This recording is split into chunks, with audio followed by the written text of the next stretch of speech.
Bonjour à tous. Alors, nous voici un dimanche ensemble pour aller rechercher un petit peu d'informations, je dirais de réconfort. C'est comme si là, vous aviez besoin qu'on vous console, qu'on vous réconforte, qu'on vous conseille sur quelque chose qui est assez impactant. On va démarrer avec un jeu qui base ses informations sur l'estime de soi. euh, et le fait de rencontrer son estime de soi. Alors, on a une première carte qui arrive et qui s'appelle les dangers d'une estime de soi trop haute.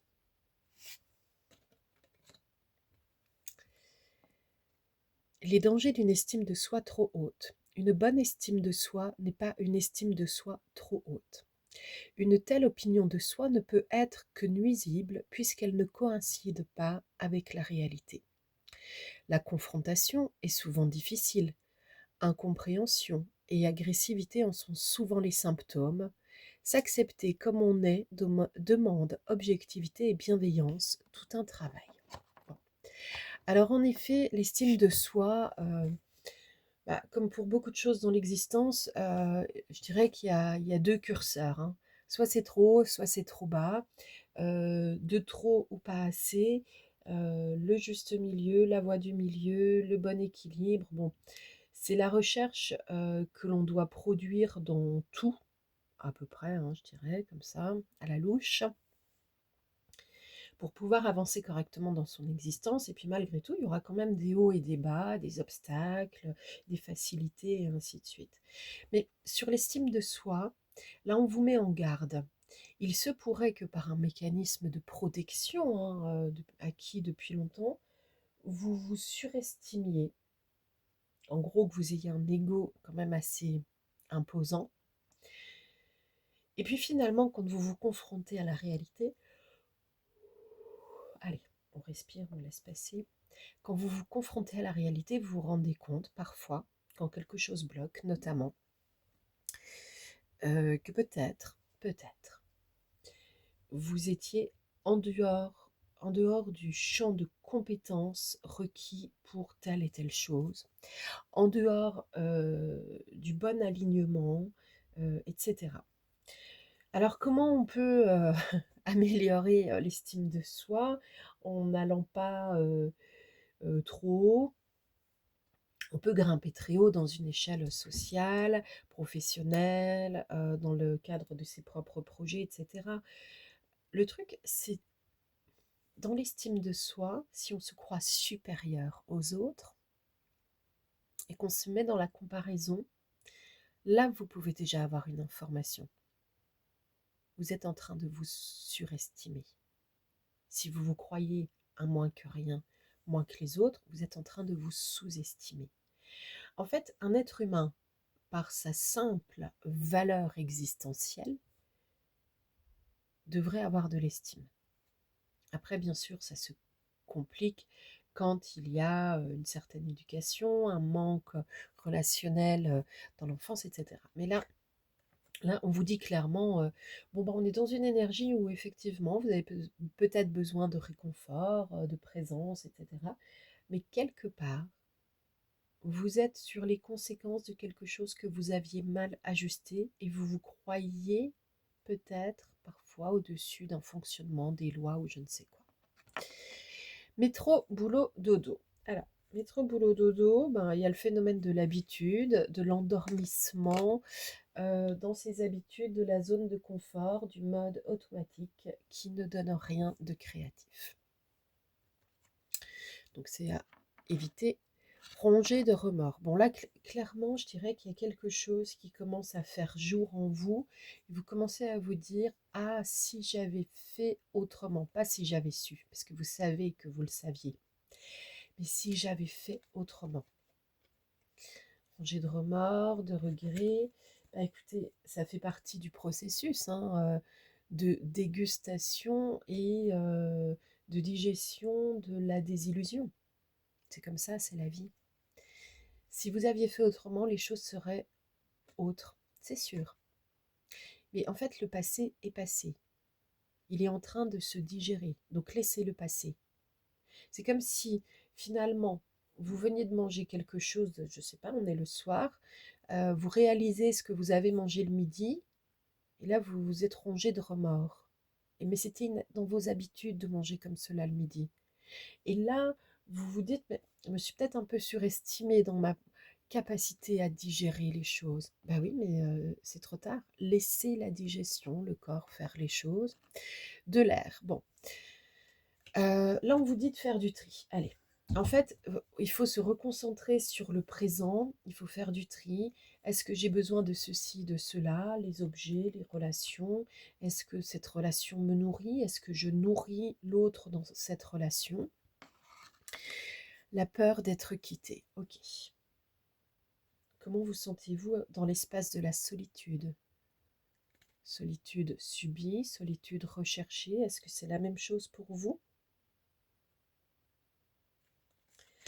Avez-vous une difficulté à accepter le temps qui passe?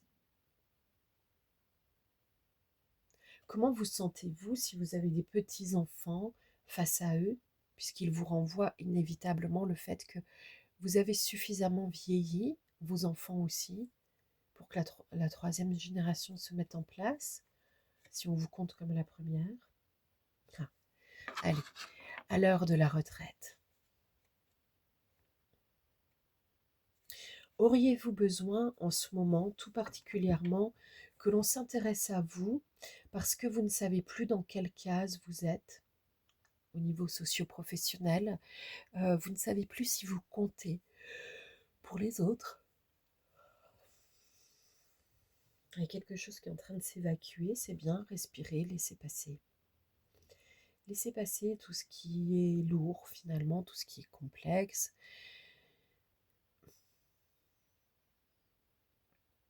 Il se peut pour certains qu'il y ait un deuil à faire après le décès d'une personne. Pour d'autres, c'est un deuil symbolique après l'arrêt d'une situation.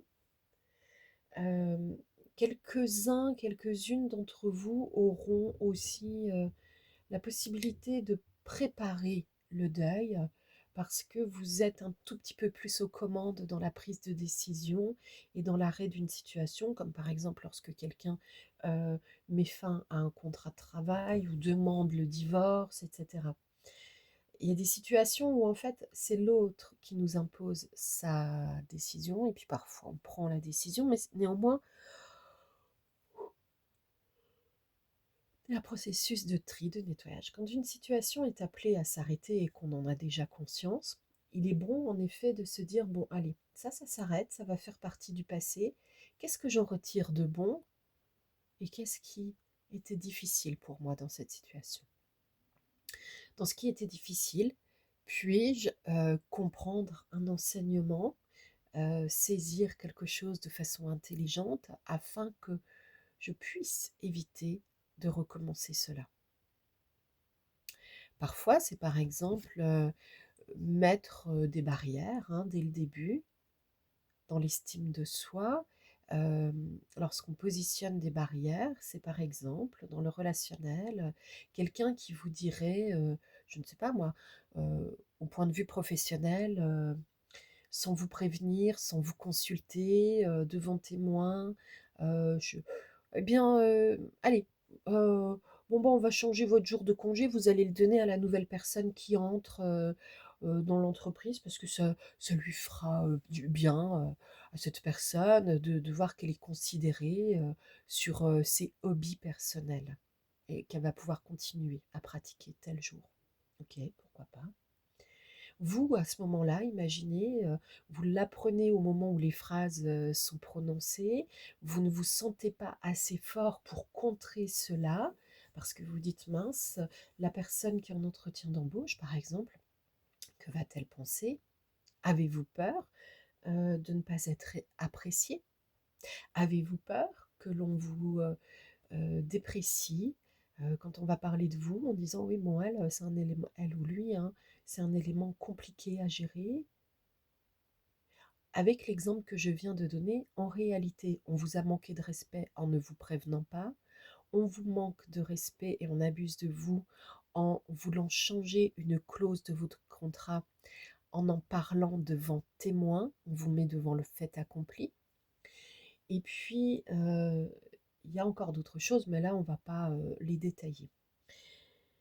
Ça, c'est simplement un exemple qui peut vous montrer qu'en effet, dans votre situation actuelle pour laquelle vous recherchez du confort, du réconfort, du soutien, en effet, vous vous êtes placé petit à petit dans des situations qui niaient votre propre existence. Donc là, si vous êtes en cours de mouvement vers autre chose, faites attention à éviter de reproduire cela. Si vous êtes un peu en stagnation, à l'arrêt, comme si vous étiez pris un coup qui vous étourdit un peu, profitez-en pour vous reposer, pour faire du tri dans votre tête, dans votre cœur, dans tout ce qui a trait à votre existence. Et respirez. Et puis, apprenez à clôturer les portes du passé. Je ne sais pas, moi, par exemple, vous avez 33 ans. Là, vous pourriez faire un petit exercice de visualisation.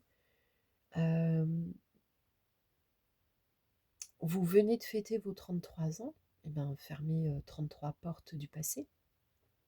Elles sont dépassées.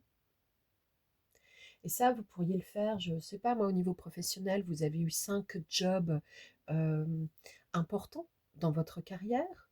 Ou peut-être, je ne sais pas, moi, si vous êtes sur du saisonnier, beaucoup plus de jobs, beaucoup plus d'employeurs, fermez les portes du passé.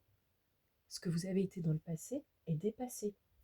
Et ainsi de suite pour le relationnel familial, amical, sentimental, parents, enfants, avec vos animaux de compagnie, avec la terre, tout ce avec quoi vous êtes en relation. Là, aujourd'hui, vous respirez, vous prenez un temps pour vous et vous fermez les portes du passé. Il y a une carte qui nous parle de l'heure de la retraite. Alors, de façon pratico-pratique, évidemment, cela peut concerner des gens qui partent à la retraite, qui préparent leur retraite.